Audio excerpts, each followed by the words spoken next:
चलिए आगे बढ़ते हैं। प्रदेश में जल्द शुरू होगी 2 और लेपर्ड सफारी। अमृत महादेव और गंगा भैरव घाटी में शुरू की जाएंगी लेपर्ड सफारी। उदयपुर के अमृत महादेव और अजमेर के गंगा भैरव घाटी में घोषित किया था। पिछले वर्ष लेपर्ड कंजर्वेशन रिजर्व किया गया था घोषित, और इसके बाद से ही लेपर्ड सफारी की योजना पर काम चल रहा था। एसीएस अपर्णा अरोड़ा ने भी पिछले महीने बैठक में जल्द सफारी शुरू करने के निर्देश भी दिए थे। CWLW शिखा मेहरा की देखरेख में लेपर्ड सफारी शुरू करने की तैयारी है और दोनों ही क्षेत्र में काफी संख्या में लेपर्ड का मूवमेंट भी रहता है। सफारी ट्रैक्स, पर्यटक सुविधा और पर्यटक वाहनों को लॉकर विभागीय स्तर पर इसे लेकर तैयारी की जा रही है। तो प्रदेश में जल्द ही लेपर्ड सफारी 2 और शुरू होने जा रही है और ये लेपर्ड सफारी अमृत महादेव और गंगा भैरव घाटी में शुरू की जाएंगी। इसे लेकर तैयारियां भी की जा रही है क्योंकि पिछले साल ही लेपर्ड कंजर्वेशन रिजर्व घोषित किया गया था और इसके बाद से ही लेपर्ड सफारी की योजना पर काम चल रहा था। और पिछले महीने बैठक में जल्द सफारी शुरू करने के निर्देश भी एसीएस अपर्णा अरोड़ा ने दिए थे। CWLW शिखा मेहरा की देखरेख में लेपर्ड सफारी शुरू करने की तैयारी की जा रही है। एसोसिएट एडिटर निर्मल तिवारी हमारे साथ जुड़ चुके हैं। निर्मल जी, बेहद अहम है, जहां पिछले साल घोषणा की गई थी, इसे लेकर बैठक भी की गई, तैयारियां भी जारी है, यानी माना जाए कि जल्द ही प्रदेश में 2 और लेपर्ड सफारी शुरू होने वाली है।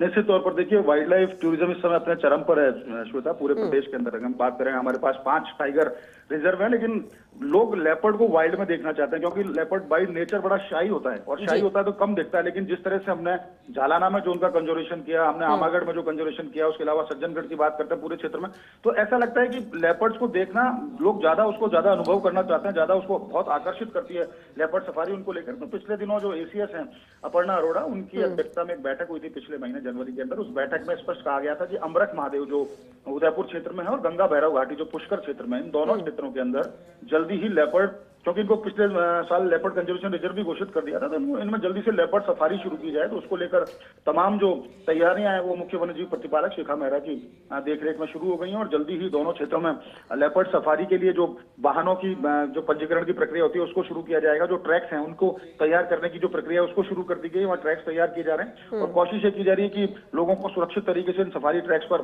पर्यटन जो सुविधाएं हैं लेपर्ड कंजर्वेशन रिजर्व में, वो पर्यटन सुविधाएं जल्दी से दी जाए। तो कह सकते हैं कि झालाना, आमागढ़ और तमाम जो दूसरे जो कंजर्वेशन रिजर्व बनाए उनकी तरह कोशिश ये की जा रही है कि नए लेपर्ड रिजर्व बनाए ताकि लेपर्ड्स को कंजर्व भी किया जा सके। और साथ साथ जिस तरह की स्थितियां पिछले दिनों देखने में मिलती हैं श्वेता, आपको तो पता ही है सारा कि ह्यूमन और वाइल्ड लाइफ कॉन्फ्लिक्ट की जो स्थिति आती है, लेपर्ड बार बार निकल करके बाहर आता है, उसको भी रोका जा सके। क्योंकि एक जब लेपर्ड कंजर्वेशन रिजर्व में उनके लिए प्रे बस तैयार किया जाएगा, उनके वाटर मैनेजमेंट वहां पर उनके लिए किया जाएगा, तो फिर वो भोजन पानी की तलाश में बाहर नहीं आएंगे। तो इसमें 2 उद्देश्यों की पूर्ति होती है। एक तो ये कि लेपर्ड की इंसान से कॉन्फ्लिक्ट ना हो, इंसानी बस्तियों की तरफ रुख ना करे, आसपास के जो लेपर्ड है वो लेपर्ड कंजर्वेशन रिजर्व में रहें।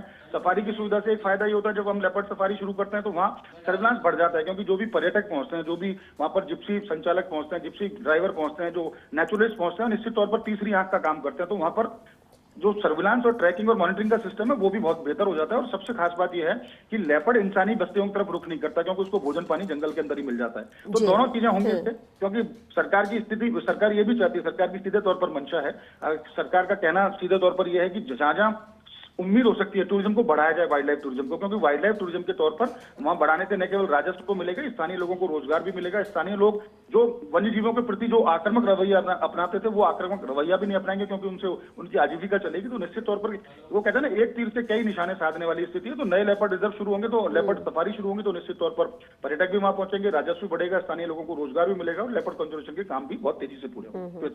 चलिए, बहुत शुक्रिया निर्मल जी इस पूरी जानकारी के लिए।